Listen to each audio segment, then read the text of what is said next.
billion pages. That humors me when I start writing. This is also. Here, maybe you can hear me better. How can I not share this? Right. So something that I found to be most exciting is when things just really click. So if you'll see right up here in this paragraph, I'm talking about Atropa belladonna and how it is, you'll see a little bit right at the end about the opiates and how it has been used as a help when someone has overdosed on an opiate. This is because when you have an opiate, it is stimulating the parasympathetic nervous system. Think feed and breed, rest and digest. It's all of these like internal organs kind of things. It is slowing your heart rate down so much that it's super dangerous, whereas belladonna is stimulating your sympathetic nervous system. Think fight and flight. So it's increasing the heart rate a lot more so than it helps you to start breathing and start your heart to start beating. And so then they can help save you.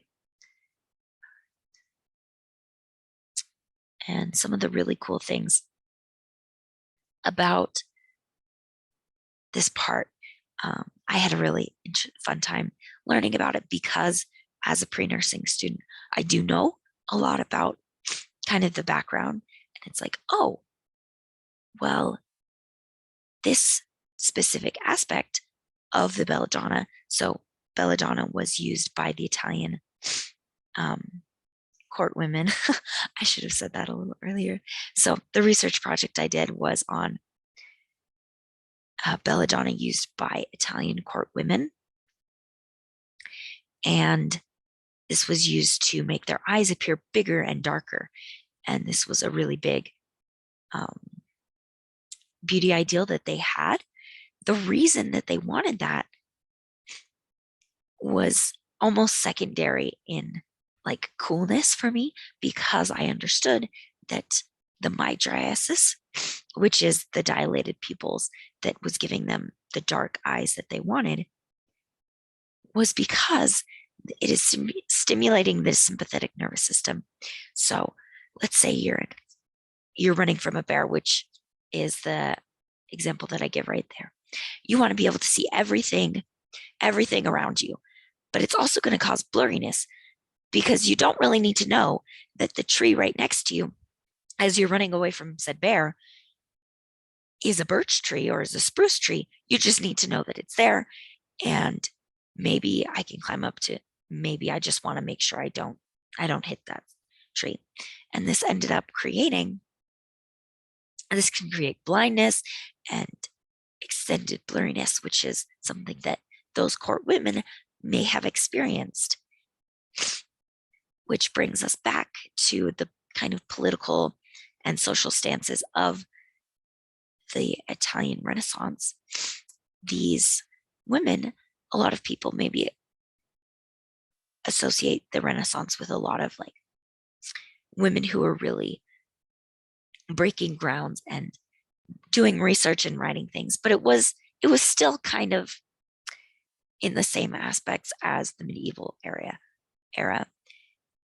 There were women, and there were a lot more women than the medieval era, but it was still very much only writing and reading, and this studying was for the elite.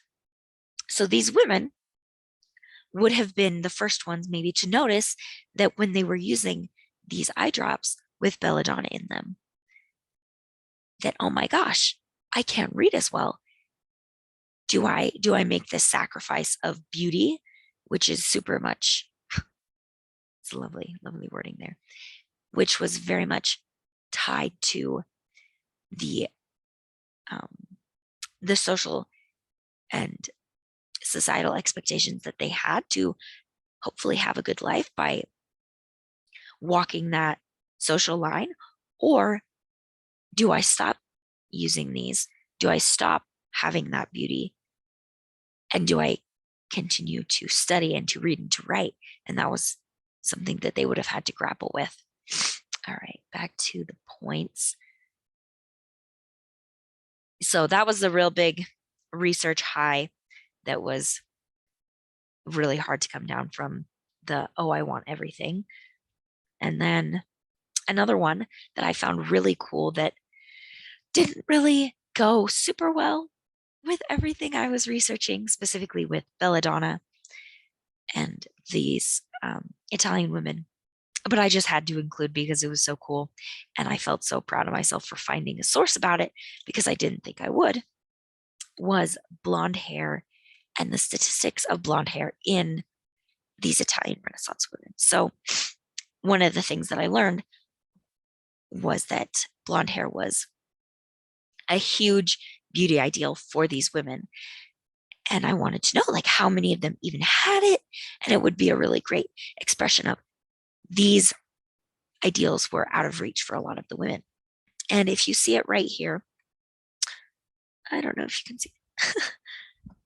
You can see it right here, and then I'll pull it up in just a second, is Dario Di Giovanni's The Departure of Helen and Her Entourage for Cytherea. So Helen of Troy from the Odyssey she's depicted with blonde hair in that book. But based on, so here you can see it right here, based on what we know from this time period and what I really was excited to find research on was that only 1 in 20 of the women in the Italian Renaissance had blonde hair. And so we can see Helen, if she has blonde hair, that's fine. That's what it is. But Giovanni depicts all of her entourage with blonde hair as well, which is inaccurate, and it's showing those beauty ideals. And there was a great quote that I found, and it says, rather, no, sorry, wrong one. The paucity of dark female heads in these paintings speaks volumes about the constituted ideal beauty in Renaissance Venice. So that was something that I found really cool. Sorry, this is like so rambly all over the place. All right.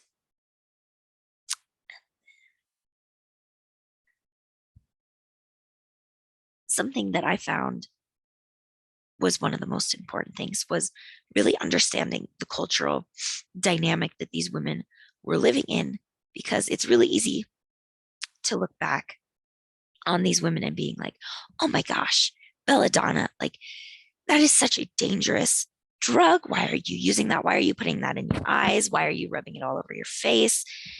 That's a dumb plan. But something that I really researched on was why they were doing it. And the biggest thing, and I ended up having it be my hook at the beginning of the essay, was, quote, there were 3 possible paths for the women of the Italian Renaissance. They could be either nun, wife, or whore. So they didn't have very many options.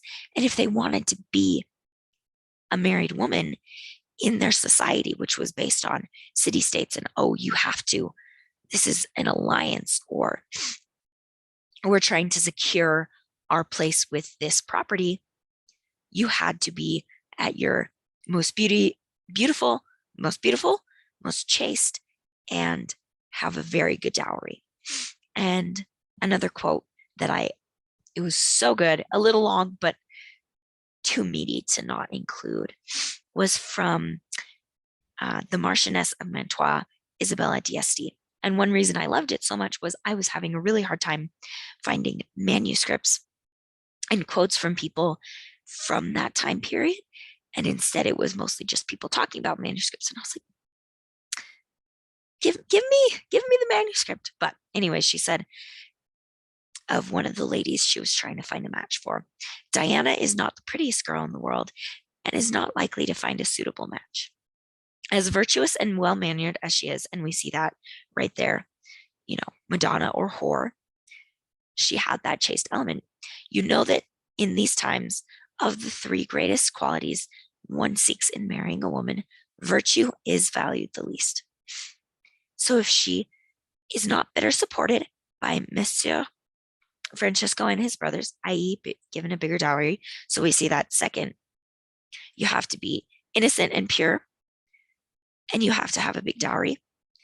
We very much fear that this sweet young lady, may grow old in our house. So she's really emphasizing how important beauty was. It was a woman's duty in the Italian Renaissance to be beautiful when in a marriage. So if she wanted a happy and healthy, safe marriage, she had to be beautiful. And when that is really your only option, Madonna or whore, are you going to be a nun? And that's all you're going to do? Are you going to be a married woman and maybe have more semblance of being in society? Or are you going to be a whore? Those, or sex worker, which would be a better term nowadays, other than in the quotes. Those were their three options.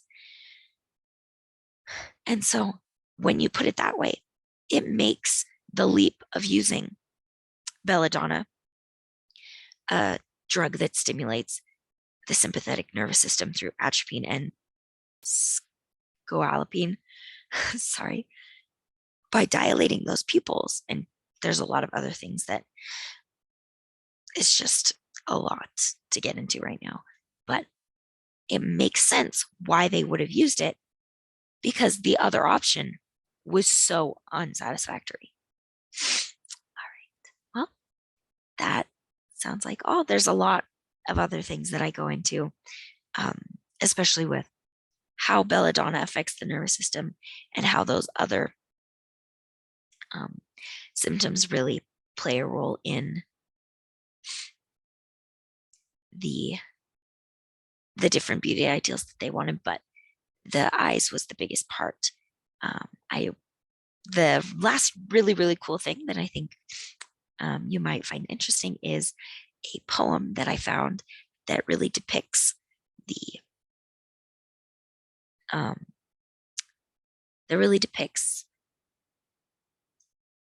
symptoms that they were experienced when they had belladonna toxicity in their eyes and all over their bodies. So the poem is: hot as a hare, red as a beet, blind as a bat, dry as a bone, mad as a hatter, and full as a flask.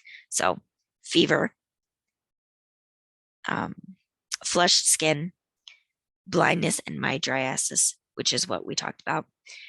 Dry as a bone for dry mouth and all of these other things. Mad as a hatter for delirium, and full as a flask for urinary retention, just to really get into those. So thank you.